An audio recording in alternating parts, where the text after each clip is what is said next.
میں مبلغ بنوں سنتوں کا، خوب چرچا کروں سنتوں کا، ہو کرم بہر خاک مدینہ۔ الحمدللہ رب العالمین، والصلاة والسلام علی سید المرسلین، اما بعد فاعوذ باللہ من الشیطان الرجیم، بسم اللہ الرحمن الرحیم۔ الصلاة والسلام علیک یا رسول اللہ وعلی آلک واصحابک یا حبیب اللہ۔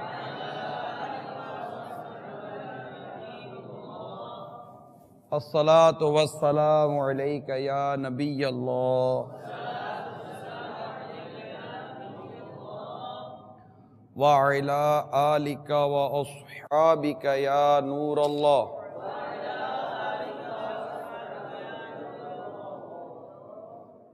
سرکار دو عالم، نور مجسم، شاہ بنی آدم صلی اللہ تعالی علیہ وآلہ وسلم پر درود و سلام پیش کرنے کے بے شمار فضائل و برکات ہیں۔ چنانچہ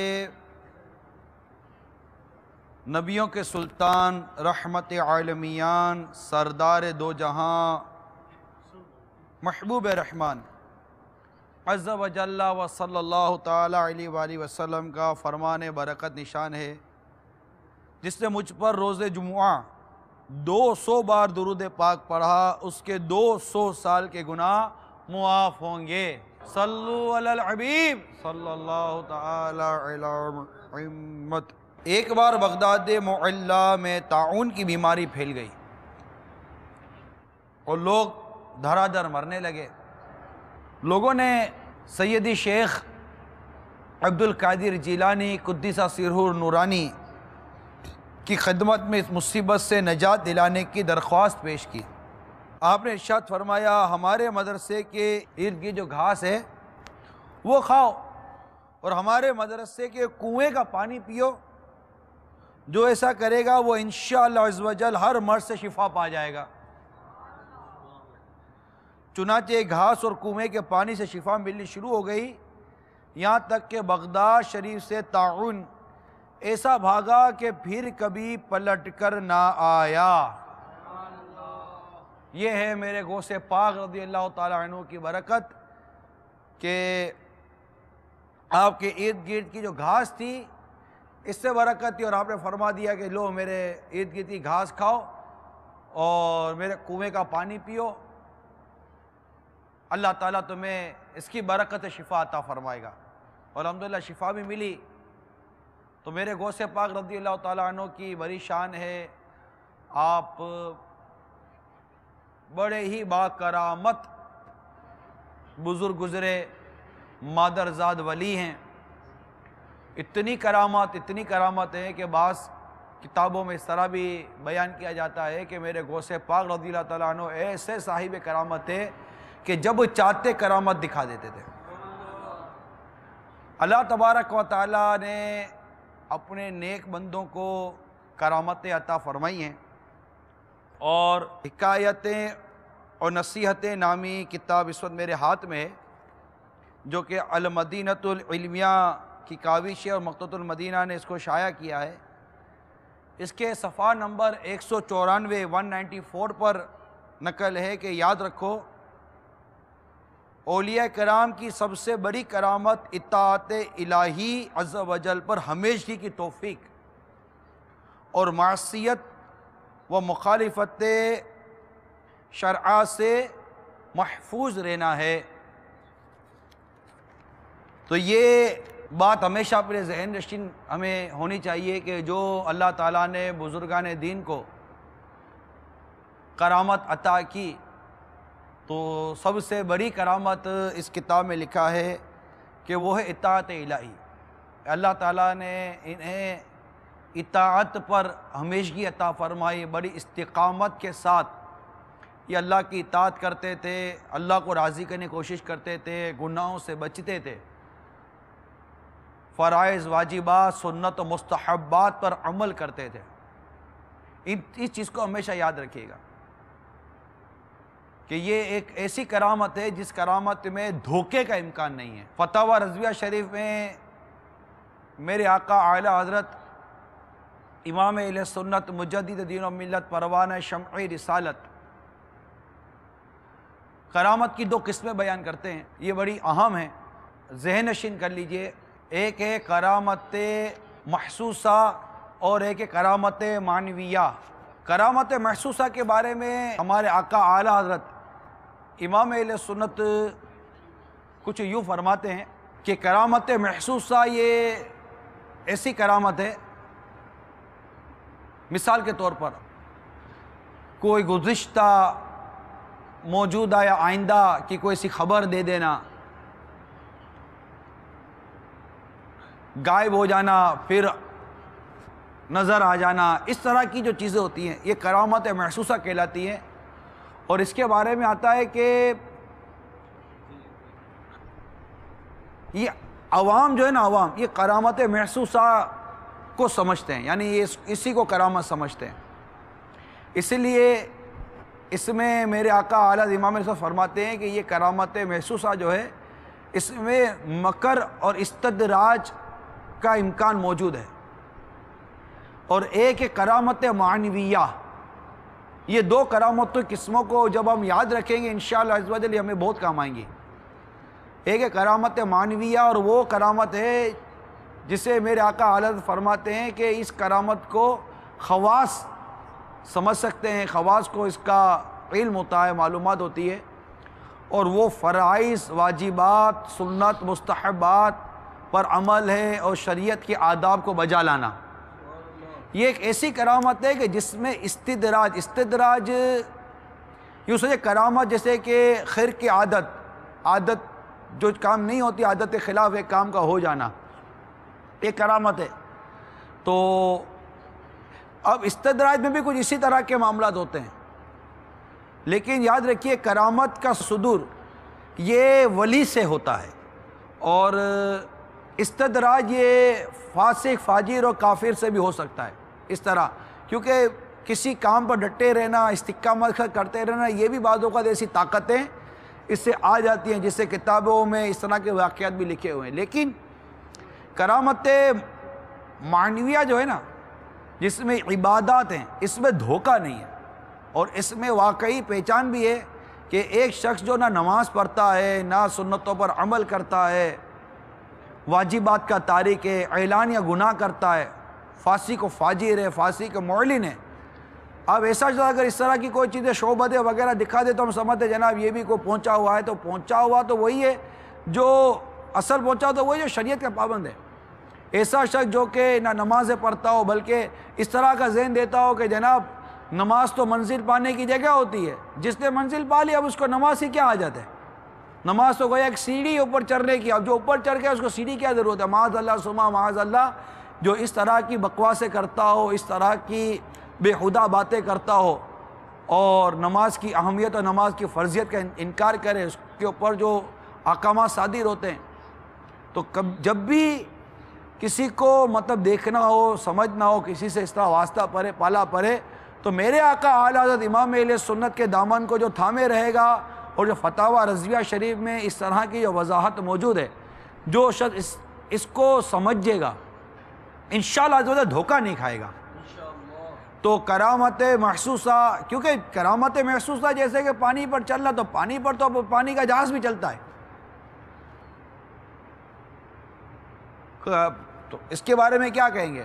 تیرا سمندر پانی کے اوپر لیٹا ہوا ہوتا، ڈوب نہیں رہا ہوتا، اپنے بولیں گے یہ کیا کوئی کرامت دکھا رہا ہے؟ وہ کیا کرامت دکھائے گا؟ وہ تو آدھا ننگا ہوتا ہے۔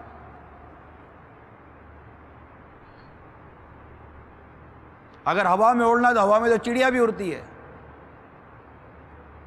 تو یہ ساری چیزیں نہیں ہوتی، اصل چیز جو دیکھنی ہے نا وہ شریعت کی پابندی دیکھنی ہے، کہ فرائض کا پابند ہے، سنتوں کا پابند ہے، واجبات کا پابند ہے، شریعت کی لگام اس کی زبان پر اور اس کے اوپر ہے یا نہیں ہے.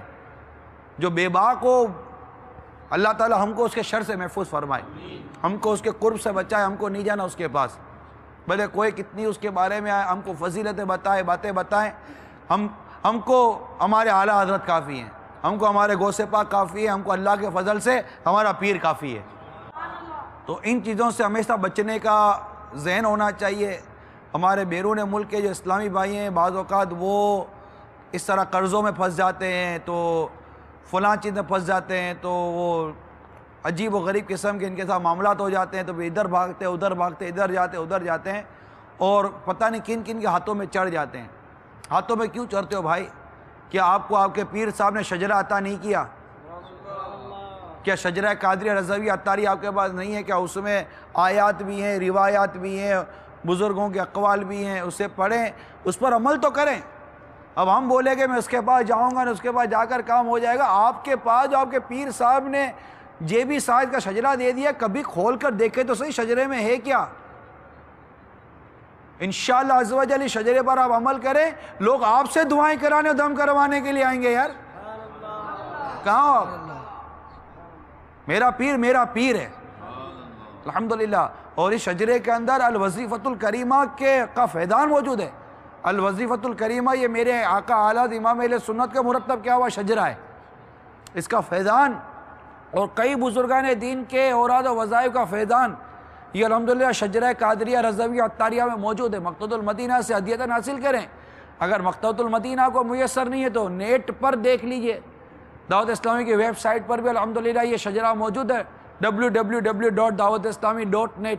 دعوت اسلامی کے تقریباً ہر ہی رسالے پر, سی ڈی پر, وی سی ڈی پر, آڈیو کیسٹ کے اوپر ویب سائٹ کا پتہ لکھا ہوا ہے.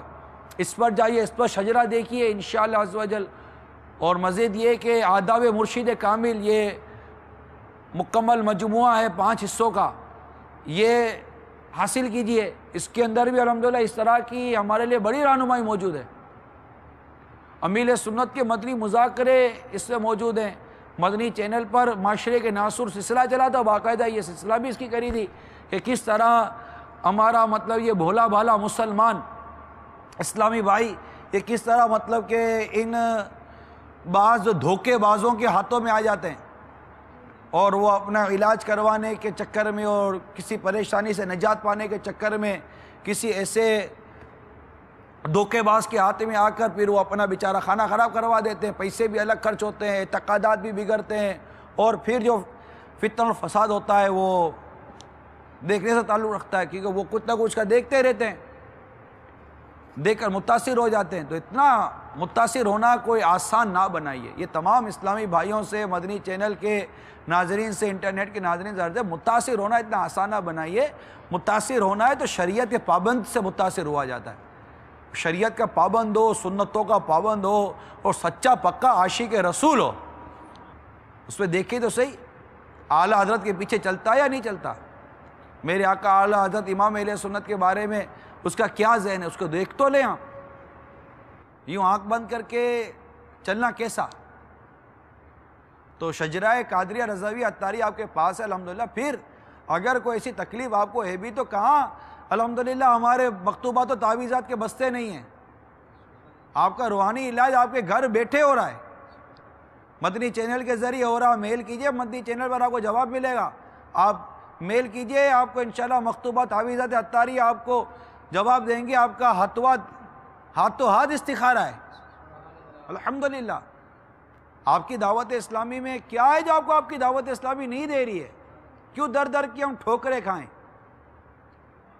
آپ کی دعوت اسلامی الحمدللہ ہمارے پیر نے یہ سب کچھ ہمیں عطا کیا ہے. تو یہ میرے میٹھے اور پیارے اسلامی بھائیوں, کرامت محسوسہ اور کرامت معنویہ ان دونوں کے فرق کو سمجھنے کی کوشش کیجئے. وہ بھی کرامتیں ہوتی ہیں لیکن اس میں استدراج یعنی دھوکے کا, دکھاوے, اس طرح کے معاملات کا, فتنے کا, مکر کا اندیشہ ہے. لیکن اس طرح جو عبادت وغیرہ کے جو معاملات ہیں, جیسے ایک مشہور واقعہ ہے, ایک نوجوان ایک بزرگ کی ولایت کا ڈنکا سن کر گیا کہ چلو جا کے ان کی کرامت دیکھتے ہیں. تو وہ کرامت دیکھنے کے لیے جب حاضر ہوا تو کئی دن رہا تو کوئی کرامت تو نظر نہیں آئی، تو واپس جانے لگا اور جا کر کہنے لگا، جاتے جاتے کہنے لگا حضرت سنا تو بہت تھا آپ کی ولایت کا ڈنکا، لیکن کرامت نہیں دیکھی کوئی۔ اور اس کے ذہن میں وہی کرامت تھی جو ہمارے ذہنوں میں عموماً عوام کے ذہنوں میں ہوتی ہے کہ اڑ کر دکھائیں گے یا ہوا میں یوں بیٹھ جائیں گے تو نیچے سے بھی خالی اوپر سے بھی خالی، یوں بڑھائیں گے تو سیب آ جائے گا، یوں بڑھائیں گے تو آم آ جائے گا، یوں بڑھائیں گے تو پھول آ جائے گا، پھول پکڑیں گے تو نوٹ آ جائے گی، 100 کا پکڑیں گے تو 1000 بن جائے گا، 1000 کا پکڑیں گے تو درہم بن جائے گا، درہم پکڑیں گے تو ڈالر بن جائے گا، ڈالر پکڑیں گے تو پاؤنڈ بن جائے گا۔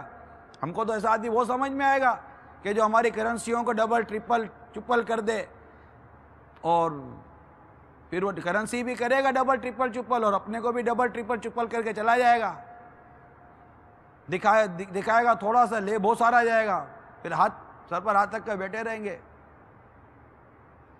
تو ان چیزوں میں آپ سمجھ سکتے ہیں کہ دھوکے کا، نظر بندی کا اندیشہ ہوتا ہے، طرح طرح کے مطلب لوگ موجود ہیں، اچھے بھی ہوتے ہیں، اچھوں کی بھی کمی نہیں ہے، نہیں اچھوں کی کمی ہیں مگر، لیکن اب وہ الحمدللہ ہم کو جب ایک اچھا ملا ہو تو کیا ضرورت ہے ادھر ادھر جانے کی۔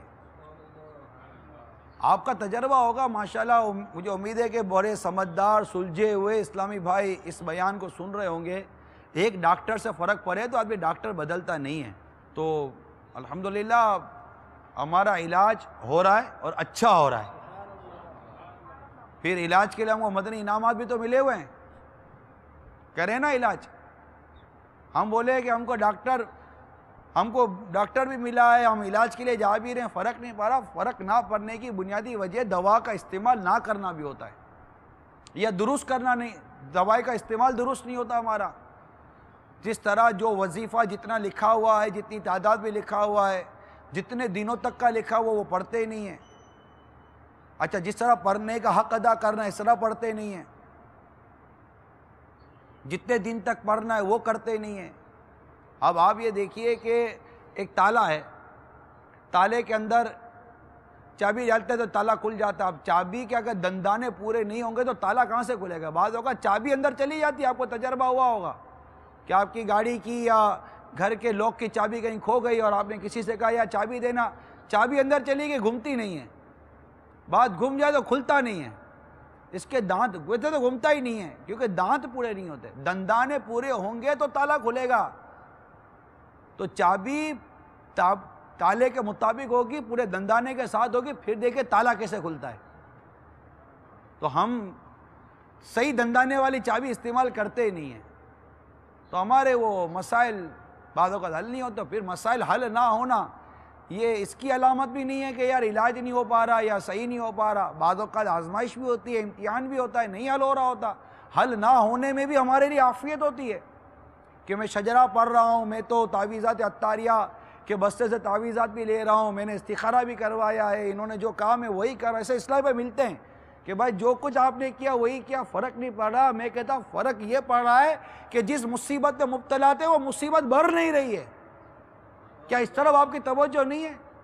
یا اس سے بڑھ کر کوئی اور مصیبت نہیں آ رہی ہے کہ پیٹ میں درد تھا صحیح نہیں ہو رہا، تو چلو کمر کا درد تو شروع نہیں ہو گیا، سر کا درد تو شروع نہیں ہو گیا، یا کوئی اللہ نہ کرے کوئی مہلک خطرناک بیماری کی تو رپورٹ نہیں آ گئی۔ ہم اچھے پہلو کی طرف غور کریں، عافیت والے پہلو کی طرف غور کریں، اور پھر میرے گناہوں کی وجہ سے جو مصیبت آئی ہے اس کے اوپر بھی غور کریں کہ تم پر جو مصیبت آتی ہے وہ تمہارے گناہوں کے سبب سے، اور بہت سا تو اللہ معاف فرما دیتا ہے۔ یہ تو قرآن پاک میں ہماری رہنمائی ہے اس کے اندر۔ تو اللہ تعالی ہم سب کو صبر عطا فرمائے اور اس طرح ہمیں محفوظ فرمائے کہ ہم کسی دھوکے باز کے ہاتھ میں نہ آ جائیں۔ پر یک در گیر محکم گیر، ہک بوا پھڑ تے مضبوطی دے نال پھڑ، یک در گیرو محکم گیر، یک در گیرو محکم گیر، یک در گیرو محکم گیر، یک در گیرو محکم گیر۔ دے دے یا رب مجھ کو وفا، دھر نہ چھوڑوں مرشد کا، دے دے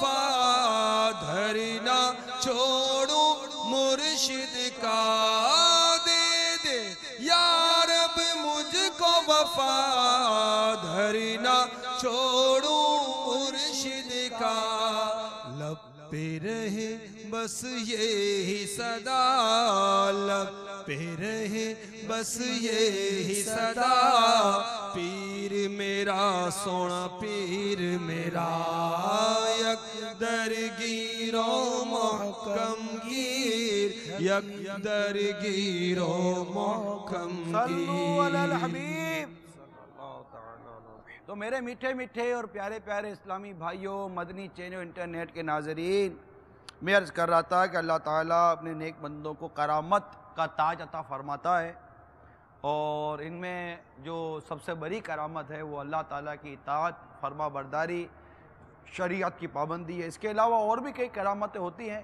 کرامت حق ہے، کرامتوں کا ظہور ہوتا ہے، اور اولیاء کرام نے اور بالخصوص میرے غوث پاک رضی اللہ تعالیٰ عنہ نے بڑی بڑی کرامتیں دکھائی ہیں، بلکہ اللہ کی شان ہے جس سے چاہے ایسا عمل کروا دے جو بظاہر عقل میں نہیں آتا۔ حضرت سیدنا ابو ہریرہ رضی اللہ تعالیٰ عنہ سے مروی ہے کہ سرکار مدینہ صلی اللہ تعالیٰ علیہ وسلم نے بیان فرمایا، ایک شخص گائے پر بوجھ اٹھائے اسے ہانکتا جا رہا تھا کہ گائے اس کی طرف متوجہ ہو کر با زبان فصیح کہنے لگی، میں اس لیے پیدا نہیں کی گئی، مجھے تو کھیتی کے لیے پیدا کیا گیا ہے۔ اور بتائیے، گائے یہ ایک جانور ہے، اللہ تعالیٰ نے اسے قوت گویا عطا کر دی، اور وہ با زبان فصیح کلام کر رہی ہے۔ تو اللہ ہمیں مثبت سوچ عطا فرمائے کہ ہم اچھی طرح سوچیں۔ اس طرح ایک شخص تھا، وہ کرامت کو نہیں مانتا تھا۔ حضرت سیدنا جابر رحبی علیہ رحمۃ اللہ کبھی فرماتے ہیں کہ رحبہ کے اکثر لوگ کرامت اولیاء کے منکر تھے کہ کرامت کیا ہوتی ہے۔ تو فرماتے ہیں میں ایک دن درندے پر سوار ہو کر رحبہ میں داخل ہو گیا، درندے پر بیٹھ کر رحبہ میں داخل ہو گیا، تو پوچھا کہاں ہیں وہ لوگ جو اولیاء کرام کی کرامت کو جھٹلاتے ہیں، کیونکہ اب تو آپ درندے پر بیٹھے ہوئے ہیں، وہ درندہ آپ کو لے کر چل رہا ہے۔ آپ فرماتے ہیں کہ اس کے بعد رحبہ میں کسی نے بھی ہمارے بارے میں بدگوئی نہیں کی، لیکن دیکھے کا دام کچھ اور ہے، بین دیکھے کا دام کچھ اور ہے۔ تو ہے نا، آج لے ان کی پناہ، آج مدد مانگ ان سے، کل نہ مانیں گے، پھر نہ مانیں گے قیامت میں اگر مان گیا۔ کہ قیامت میں تو ماننا ہی ماننا ہے کہ میرے آقا صلی اللہ تعالیٰ علیہ وآلہ وسلم کا کیا مقام ہے، اولیاء کاملین کا کیا مقام ہے، علماء ربانیین کا کیا مقام ہے۔ تو قیامت کے دن تو سب سامنے آ جائے گا، لیکن پھر نہ مانیں گے۔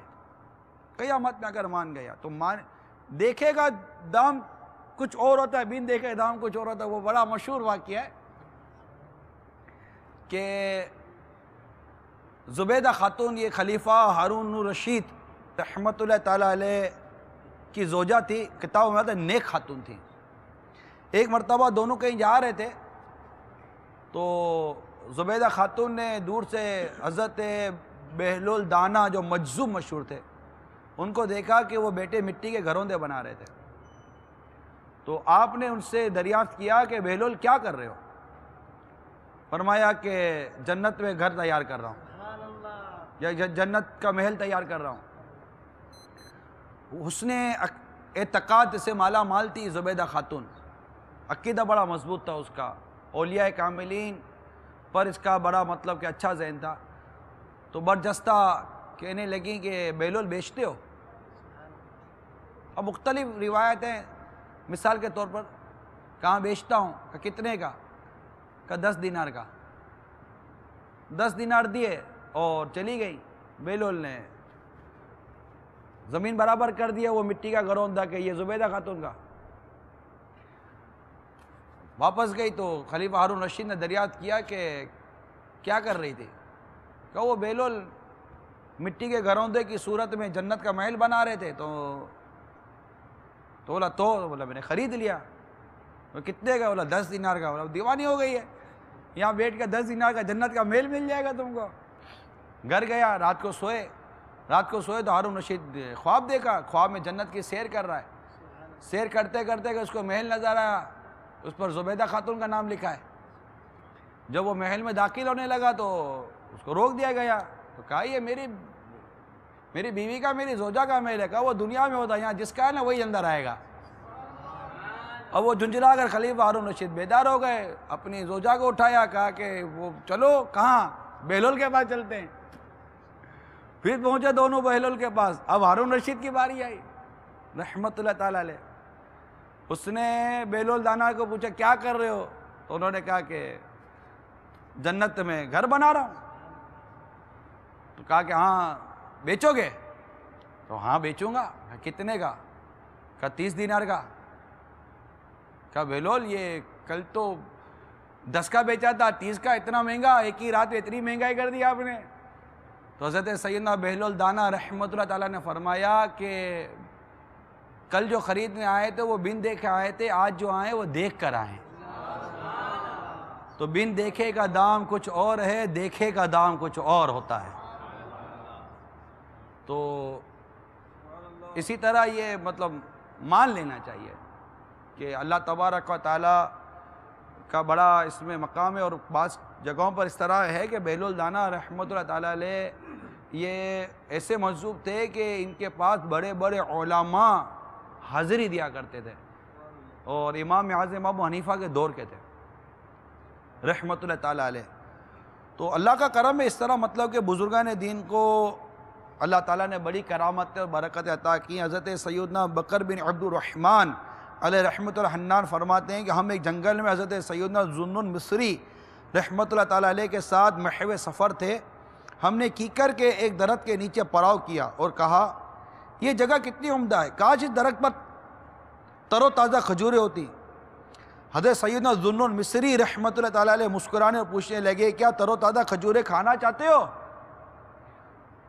اس کے ساتھ ہی آپ نے درخت کو حرکت دے کر کہا میں تجھے اس ذات کی قسم دیتا ہوں جس نے تجھے پیدا کیا اور تناور درخت بنایا، ہماری طرف کھجوریں پھینک۔ پھر آپ نے اس درخت کو ہلایا تو اس سے واقعتاً تازہ کھجوریں گرنے لگیں۔ ہم نے دوسرے کہتے ہیں ہم نے ساتھ تک ہم نے خوب سیر ہو کر کھایا، پھر سو گئے۔ جب بیدار ہو کر اٹھے دوبارہ درخت کو ہلایا، حرکت دی تو اب وہ کانٹے گرانے لگا۔ تو ذوالنون مصری نے ہلایا تو کھجوریں پھینکنے لگا، اور جب انہوں نے ہلایا تو کانٹے پھینکنے لگا۔ تو اس طرح کی کرامتیں یہ ظاہر ہیں الحمدللہ۔ قرآن پاک میں حضرت سیدتنا مریم رضی اللہ تعالی عنہا کا بڑا پیارا واقعہ نقل ہے کہ آپ کے پاس جب حضرت زکریا علیہ نبینا علیہ الصلوۃ والسلام کچھ لے کر تشریف لاتے تو آپ کے پاس بے موسم کے پھل دیکھتے ہیں، اور بے موسم کے پھل دیکھتے تو پوچھتے کہ یہ کہاں سے آیا ہے؟ تو آپ فرماتے کہ یہ میرے رب کی عطا ہے، اللہ تعالیٰ جسے چاہے بے حساب رزق عطا فرمائے۔ تو ہمارے مفسرین کرام نے اس سے کرامات اولیاء کا ثبوت بھی لیا ہے کہ آپ ولیہ تھیں، حضرت عیسیٰ روح اللہ علیہ نبینا علیہ الصلوۃ والسلام کی والدہ ہیں، اور یہ آپ سے کرامت کا ظہور ہوتا تھا۔ اسی طرح اصحاب کہف کا واقعہ، سینکڑوں برس یہ غار میں سوتے رہے، تو یہ واقعہ بھی قرآن میں موجود ہے کہ یہ بھی کرامات اولیاء ہے۔ حضرت سلیمان علیہ نبینا علیہ الصلوۃ والسلام نے جب بلقیس کو اسلام کا پیغام دیا، ملکہ بلقیس کو، اور اس سے اپنے دین کے اپنے مذہب کی حقانیت کا اظہار ظاہر کرنے کے لیے آپ نے ایک وہ فرمایا کہ اس کا کون ہے جو مجھے تخت لا کر دے؟ تو آپ کے ایک درباری تھے، قرآن پاک میں اللہ تعالیٰ نے اس کو علم والا فرمایا، حضرت آصف بن برخیہ۔ یہ انہوں نے کہا کہ میں پلک جھپکنے میں وہ تخت لا کر رکھ دیتا ہوں، پلک جھپکنے میں وہ تخت بلقیس آپ کے دربار میں حاضر ہو گیا۔ تو ایسے کئی واقعات ہیں جو الحمدللہ کرامات اولیاء کے متعلق ہماری آگہی کرتے ہیں۔ اسی طرح احادیث مبارکہ میں تو مالا مال ہیں۔ تو الحمدللہ عز و جل آج ہم جس مبارک شخصیت کی یاد منا رہے ہیں، وہ صاحب کرامت تھے، اور ان کی ایسی کرامتیں ہوتی تھیں کہ چور کے لیے دعا کی تو اسے قطب بنا دیا، بڑے بڑے لوگ آئے تو دلوں سے ان کے جو کچھ خیالات تھے وہ نکال دیے، جو نکالنا تھا نکال دیتے تھے، جو ڈالنا تھا ڈال دیتے تھے۔ اللہ تعالیٰ نے اتنا تصرف عطا کیا تھا ہمارے غوث پاک رضی اللہ تعالیٰ عنہ کو۔ وہ دعوت اسلامی کے مدنی ماحول سے وابستہ رہنے کی پکی نیت کر لیجئے۔ الحمدللہ یہ ماحول ہمیں حسن اعتقاد کے ساتھ ایمان کی حفاظت کا ذہن بھی دیتا رہے گا، ہمیں فرائض کا پابند بنائے گا، واجبات کا پابند بنائے گا۔ الحمدللہ اس ماحول کے صدقے ہم نمازی بنیں گے، اس ماحول کے صدقے اللہ نے چاہا تو پرہیزگاری بھی نصیب ہوگی، الحمدللہ اولیاء کرام کی محبت بھی نصیب ہوگی۔ یہ ماحول ہے جس کے ساتھ وابستہ ہوتے تو ہمیں غوث پاک کا دامن نصیب ہو جاتا ہے، اعلیٰ حضرت کی محبت نصیب ہوتی ہے الحمدللہ۔ اللہ تعالی ہم سب کو عمل کی توفیق عطا فرمائے، آمین، بجائے نبی الامین صلی اللہ تعالی علیہ وسلم۔ ایک اسلامی بھائی کا بیان ہے کہ ان کی والدہ بیمار تھی، جب وہ مدنی قافلوں کے مسافر بنے تو وہاں جا کر عاشقان رسول کے ساتھ خوب گڑ گڑا کر دعا کی، انہوں نے بھی دعا کی۔ فرماتے جب میں مدنی قافلے کے بعد گھر واپس لوٹا تو میری وہ امی جان جو 4 پیسے نہیں اٹھ سکتی تھی، انہوں نے گھر کے دروازے پر آ کر دروازہ کھولا۔ تو یہ الحمدللہ مدنی قافلے میں دعا کی برکت تھی کہ میری امی جان کو شفا نصیب ہو گئی۔ تو جو اسلامی بھائی مدنی قافلے کی نیت کرتے ہاتھ اٹھا کر عزم کا اظہار کریں، انشاءاللہ ہم بھی غوث پاک رضی اللہ عنہ کی بارگاہ میں ایصال ثواب کو تحفہ پیش کرنے کے لیے مدنی قافلوں میں سفر اختیار کریں گے انشاءاللہ عز و جل۔ اور مدنی انعامات پر عمل کی بھی نیت کر لیجئے کہ انشاءاللہ مدنی انعامات پر عمل بھی کریں گے۔ صلو علی الحبیب صلی اللہ تعالی علی محمد۔ مدنی مرکز کے بتائے گئے طریقہ کار کے مطابق بیان کے اختتام میں سنتیں اور آداب بیان کرنی ہوتی ہیں، تو دعا مانگنا یہ سنت ہے۔ چنانچہ دعا مومن کا ہتھیار ہے کہ 17 حروف کی نسبت سے دعا مانگنے کے 17 مدنی پھول قبول فرمائیے۔ ہر روز کم از کم 20 بار دعا کرنا واجب ہے۔ الحمدللہ نمازیوں کا یہ واجب نماز میں سورہ فاتحہ سے ادا ہو جاتا ہے کہ اہدنا الصراط المستقیم، ترجمہ کنز الایمان، ہم کو سیدھا راستہ چلا بھی دعا، اور الحمدللہ رب العالمین، ترجمہ کنز الایمان، سب خوبیاں اللہ کو جو مالک سارے جہان والوں کا، کہنا بھی دعا ہے۔ دعا میں حد سے نہ بڑھے، مثلا انبیاء کرام علیہم السلام کا مرتبہ مانگنا یا آسمان پر چڑھنے کی تمنا کرنا، نیز دونوں جہاں کی ساری بھلائیاں اور سب کی سب خوبیاں مانگنا بھی منع ہے کہ ان خوبیوں میں مراتب انبیاء علیہم السلام بھی ہیں جو نہیں مل سکتے۔ جو محال یعنی ناممکن یا قریبہ محال ہو اس کی دعا نہ مانگے، لہذا ہمیشہ کے لیے تندرستی، عافیت مانگنا کہ آدمی عمر بھر کبھی کسی طرح کی تکلیف میں نہ پڑے، یہ محال عادی کی دعا مانگنا ہے۔ یوں ہی لمبے قد کے آدمی کا چھوٹا قد ہونے یا چھوٹی آنکھ والے کا بڑی آنکھ کی دعا کرنا یہ ممنوع ہے کہ یہ ایسے عمر کی دعا ہے جس پر قلم جاری ہو چکا ہے۔ امید ہے کہ اسلامی بھائی سمجھ گئے ہوں گے، مدنی چینل کے اور انٹرنیٹ کے ناظرین بھی سمجھ گئے ہوں گے۔ نمبر 4، گناہ کی دعا نہ کرے کہ مجھے پرائے اعمال مل جائے، کہ گناہ کی طلب کرنا بھی گناہ ہے۔ نمبر 5، قطع رحم، مثلا فلاں رشتہ داروں میں لڑائی ہو جائے کہ دعا نہ کرے۔ اللہ عز و جل سے صرف حقیر چیز نہ مانگے کہ پروردگار عز و جل غنی ہے، بلکہ اپنی تمام توجہ اسی کی طرف رکھے اور ہر چیز کا اسی سے سوال کرے۔ رنج و مصیبت سے گھبرا کر اپنے مرنے کی دعا نہ کرے، خیال رہے کہ دنیاوی نقصان سے بچنے کے لیے موت کی تمنا ناجائز ہے، اور دینی مضرت یعنی دینی نقصان کے خوف سے جائز۔ نمبر 8، بلا ضرورت شرعی کسی کے مرنے اور خرابی یعنی بربادی کی دعا نہ کرے۔ البتہ اگر کسی کافر کے ایمان نہ لانے پر یقین یا ظن غالب ہو اور اس کے جینے سے دین کا نقصان ہو، یا کسی ظالم سے توبہ اور ظلم چھوڑنے کی امید نہ ہو اور اس کا مرنا تباہ ہونا مخلوق کے حق میں مفید ہو، تو ایسے شخص پر بد دعا کرنا درست ہے۔ نمبر 9، کسی مسلمان کو یہ بد دعا نہ دے کہ تو کافر ہو جائے، کہ بعض علماء کے نزدیک ایسی دعا مانگنا کفر ہے، اور تحقیق یہ ہے کہ اگر کفر کو اچھا یا اسلام کو برا جان کر کہے تو بے شک کفر ہے، ورنہ بڑا گناہ ہے۔ کہ مسلمان کی بدخواہی یعنی برا چاہنا حرام ہے، خصوصاً یہ بدخواہی کہ فلاں کا ایمان برباد ہو جائے تو سب بدخواہیوں سے بدتر ہے۔ کسی مسلمان پر لعنت نہ کرے اور اسے مردود و ملعون نہ کہے، اور جس کافر کا کفر پر مرنا یقینی نہیں اس پر بھی نام لے کر لعنت نہ کرے۔ یوں ہی مچھر اور ہوا اور جمادات یعنی بے جان چیزوں مثلا پتھر، لوہا وغیرہ حیوانات پر لعنت ممنوع ہے۔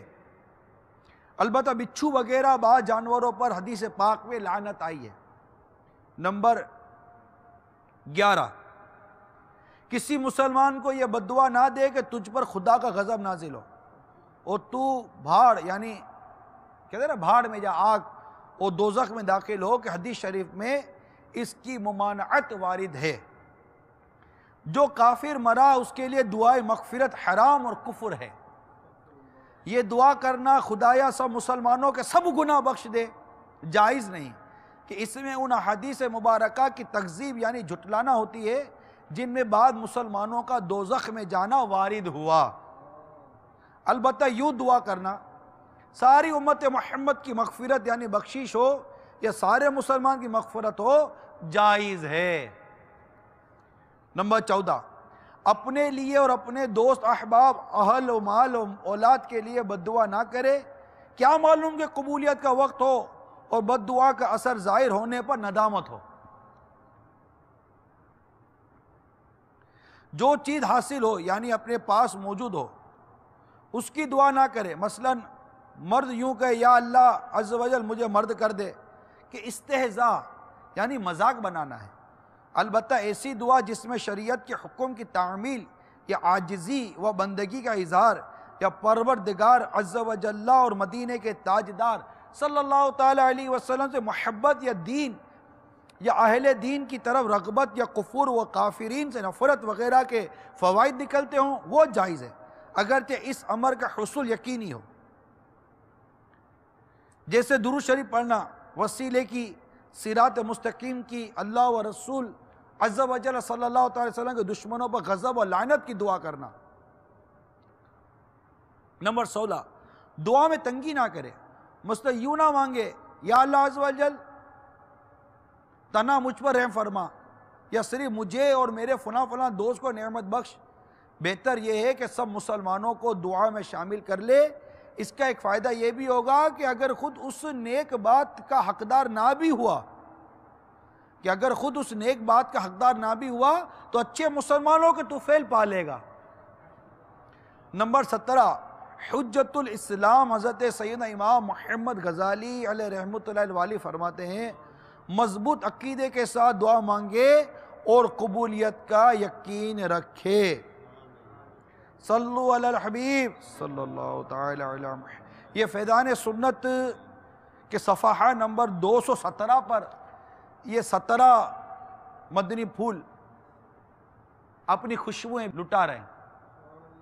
تو تمام اسلام بھائی یہ بھی نیت کر لیے کہ آپ جہاں رہتے ہیں جدھر رہتے ہیں فیضان سنت کا درس بھی دیں گے۔ دیکھیں ابھی ہم دعا کے ہم نے 17 مدنی پھول پڑھے، اس میں کئی ایسے مدنی پھول ہیں جو شاید آج کئی اسلام بھائی نے پہلی بار سنے ہوں گے کہ اچھا یہ دعا بھی نہیں کرنی چاہیے اور یہ دعا بھی نہیں کرنی چاہیے۔ اور اس پہ بعض تو کیسے سخت سخت احکامات آپ نے سنے، جو میرے آقا، میرے ولی نعمت امیر اہل سنت نے، ہمارے آقا اعلیٰ امام اہل سنت اور آپ کے والد ماجد کی جو وہ کتاب ہے احسن الویہ لی آداب دعا سے یہ چند مدنی پھول ہمیں عطا کیے ہیں، 17 مدنی پھول. تو آج مانگ لو چشم تر مانگ لو، درد دل اور حسن نظر مانگ لو، سبز گنبد کے سائے میں بقیہ پاک کی نیت کر لیں، سبز گنبد کے سائے میں بقی مانگ لو، مانگنے کا مزہ آج کی رات ہے. بقی کی نیت کرے کہ انشاءاللہ وہاں جو گھر ہوگا وہ بقی پاک ہوگا انشاءاللہ عز و جل. ایک کاش ایسا کرم ہو جائے کہ کاش اس شان سے حاضری ہو، مجھ پر دیوانگی چھا رہی ہو، ہر رکاوٹ وہاں ہٹ گئی ہو، بس نظر میں ہو شاہ مدینہ. ایک کاش اس حال میں پہنچے کہ ہم پر وجد کی کیفیت ہو، دیوانگی کی کیفیت ہو، اور رو رو کر سرکار کی بارگاہ میں درود و سلام پڑھ رہے ہوں، پردے ہٹ جائیں، جلوہ بے نقاب ہو جائے، اور ہماری بے قرار روح آقا کے قدموں پہ قربان ہو جائے. نجم کی یہ خدا آرزو ہے یہی، عاشق زار کی آبرو ہے یہی، موت کے وقت سر ان کے قدموں میں ہو، دید ہوتی رہے دم نکلتا رہے، دید ہوتی رہے دم نکلتا رہے. کاش ہمارا وہیں دم نکل جائے، ایمان اور عافیت پر شہادت کی موت مدینہ پاک میں نصیب ہو جائے، فاروق اعظم رضی اللہ تعالیٰ عنہ کی دعا کا صدقہ نصیب ہو جائے. اللہم ارزقنی شہادتاً فی سبیلک، یا اللہ ہمیں تیری راہ میں موت عطا فرما، وجعل موتی بلدی حبیبی کا صلی اللہ تعالیٰ علیہ وسلم، اور ہمیں تیرے حبیب کے دیار میں موت عطا فرما. بقیہ پاک ہمارا ایک کاش مدفن ہو، عشق رسول میں جینا اور عشق رسول میں مرنا ہو، وقت نزا آقا کے جلوے ہوں، غوث پاک بھی ہوں، ہمارے مرشد بھی ہوں، اور بس ان کے ہی جلوے ہوں، اور ہم ایمان اور عافیت پر اس دنیا سے رخصت ہو جائیں. واقعی وہ غوث پاک رضی اللہ تعالیٰ عنہ نے عید کے متعلق فرمایا نا کہ حقیقی عید تو اس کی ہے جو ایمان سلامت لے گیا. اور میرے امیل سنت کا بھی اسی طرح ارشاد ہے کہ کامیاب تو وہ شخص ہے جو اپنا ایمان سلامت لے کر قبر میں چلا گیا، یعنی جو قبر میں بھی ایمان والا ہے. تو ڈرتے رہنا چاہیے کہ شیطان لعین کب قسمت ہم سے کھیل جائے. حضرت امام احمد بن حنبل رحمۃ اللہ تعالیٰ علیہ کے بارے میں لکھا ہے کہ جب آپ کا آخری وقت آیا تو آپ کی زبان سے بے ساختہ نکلا، نہیں ابھی نہیں، نہیں ابھی نہیں. تو آپ سے آپ کے متعلقین جو گرد کھڑے تھے انہوں نے پوچھا کہ حضور کیا ہوا؟ آپ نے اچانک کہا کہ نہیں ابھی نہیں. تو فرمایا کہ ابھی شیطان میرے پاس آیا اور کہنے لگا اے احمد تم خوش نصیب ہو جو اپنا ایمان مجھ سے بچا کر لے کے جا رہے ہو. تو آپ نے فرمایا نہیں ابھی نہیں، یعنی ابھی میری روح نکلنا باقی ہے، ابھی بھی میں بدبخت اس سے غافل نہیں ہوں. یعنی یہ بھی وار تھا.